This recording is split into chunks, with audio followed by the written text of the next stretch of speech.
Olá, você está no canal SOS Engenharia. Meu nome é Marcelo Cambrais, sou engenheiro civil e no assunto da aula de hoje trataremos sobre a introdução e conceitos sobre estruturas. Fique comigo nos próximos minutos e desenvolveremos juntos esse assunto de extrema relevância sobre estruturas.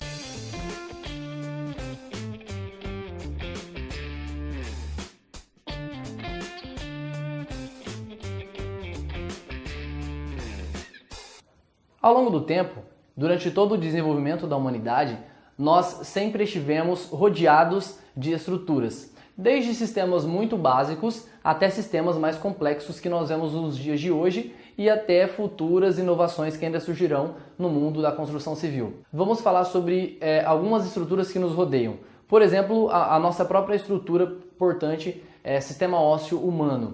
Nós temos uma estrutura, todos os seres humanos possuem uma estrutura portante capaz de resistir a todo o esforço solicitante do nosso corpo, o peso próprio do nosso corpo, através de uma estabilidade durante toda a nossa vida útil, a vida útil da nossa estrutura óssea, por exemplo.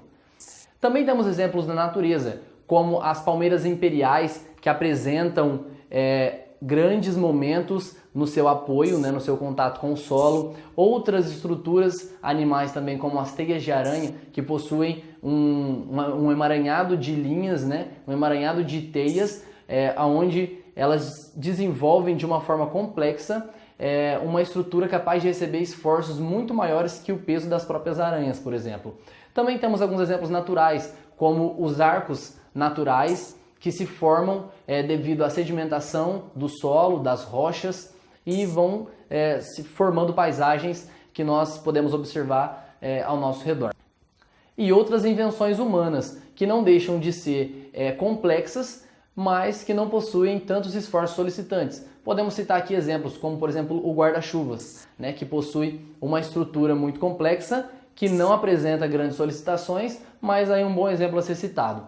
Outros exemplos que nos rodeiam, por exemplo, as cadeiras que nós sentamos. Se nós fôssemos apresentar as estruturas, por exemplo, que nós vamos estudar nas próximas videoaulas, elas apresentam uma grande semelhança. Por exemplo, quando nós sentamos em uma cadeira, o assento que nós assentamos, ele possui em algumas ocasiões assentos de tecido, ou de madeira, ou de aço, mas se nós fôssemos relacionar isso com as estruturas, elas funcionariam como as lajes, por exemplo. As travessas das cadeiras funcionariam como as vigas, capazes de distribuir os esforços solicitantes das lajes, ou do assento, para essas travessas. E essas travessas, por sua vez, transferem esses esforços para os pés das cadeiras, que, se fôssemos relacionar, seriam os pilares da nossa estrutura. Então, percebe como tudo que nós, para todos os lugares que nós olhamos, as edificações que nos rodeiam de concreto armado, alvenaria portante, concreto protendido, pré-moldado, estruturas metálicas, enfim, tudo que nos rodeia hoje possui características e complexos estruturais. Então, qual que é o nosso objetivo? Nas próximas videoaulas, estudaremos sobre todos esses conceitos, desde a aula de hoje, que é a introdução sobre esse assunto, até atividades mais complexas, como reações de apoio, diagramas de força cortante, força normal, diagrama de momento fletor, até chegarmos no cálculo da nossa estrutura, cálculo e processamento da nossa estrutura em um software computacional. Então vamos ao assunto da aula de hoje, sem mais delongas, que é classificação das estruturas. As estruturas possuem uma classificação dentro dessas três categorias que eu vou apresentar para vocês aqui agora. Então, dentro da classificação das estruturas, nós temos as estruturas classificadas como reticuladas, estruturas de superfície e estruturas de volume. Dentro das estruturas reticuladas, nós podemos citar o exemplo, por exemplo, das barras, também podemos citar o exemplo dos pilares, das vigas, colunas, travessas e etc. São mais alguns elementos. O que seriam essas estruturas reticuladas? São estruturas que possuem uma aplicação, uma distribuição de esforços sempre axial. Então, nós temos aqui o exemplo das barras, dos pilares, das vigas também, que apresentam em uma única direção a sua aplicação, não sendo sempre axial, mas sempre em uma única direção. A outra classificação das estruturas são as estruturas de superfície. E nós podemos citar o grande exemplo, por exemplo, das lajes, outro exemplo das chapas também, e alguns outros aqui. Então, o que seriam essas estruturas classificadas como de superfície? São estruturas que distribuem os seus esforços de forma bidirecional, ou seja, em dois eixos. Então, a distribuição de esforços nesse tipo de estruturas ocorre nas duas direções. Então, por exemplo, o grande exemplo que nós temos aqui, as lajes. As lajes, elas possuem uma distribuição bidirecional, tá? Não levando em consideração as lajes biapoiadas, que isso é um assunto para uma outra videoaula.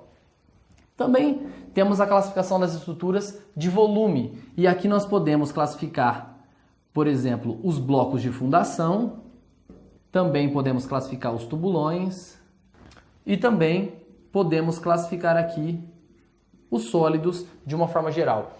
Então, o que seriam essas estruturas? Assim como as estruturas reticuladas, elas distribuem os esforços em uma direção, as de superfície são bidirecionais e as estruturas de volume são tridimensionais. Elas distribuem seus esforços nos três eixos, x, y e z. Então, um exemplo aqui de blocos de fundação, tubulões e sólidos. Então, essa categoria de estrutura, ela recebe os esforços e distribui esses esforços em todos, quando nós levamos para as fundações, elas distribuem os esforços em todo o seu bulbo de tensões, ok? Eu espero que você tenha entendido esses conceitos sobre a classificação das estruturas, porque a partir desses conceitos, que são conceitos básicos, né, são conceitos evidentemente simples, mas que são essenciais para a gente discorrer assuntos mais complexos que nós vamos tratar em outras videoaulas. Então eu peço que você não saia do canal, mantenha-se inscrito ou mantenha-se informado sempre das atualizações que nós vamos postar aqui, porque as próximas videoaulas vão dar continuidade a esse assunto. A ideia é que o conteúdo postado aqui no canal não seja um conteúdo descontínuo. A ideia é que as nossas videoaulas possuam um sentido para o nosso estudo. Então, inscreva-se no canal, mantenha-se informado, cadastre seu e-mail. E se ainda restou alguma dúvida, deixe um comentário aqui embaixo para que nós possamos interagir e eu possa entender a necessidade de cada um de vocês.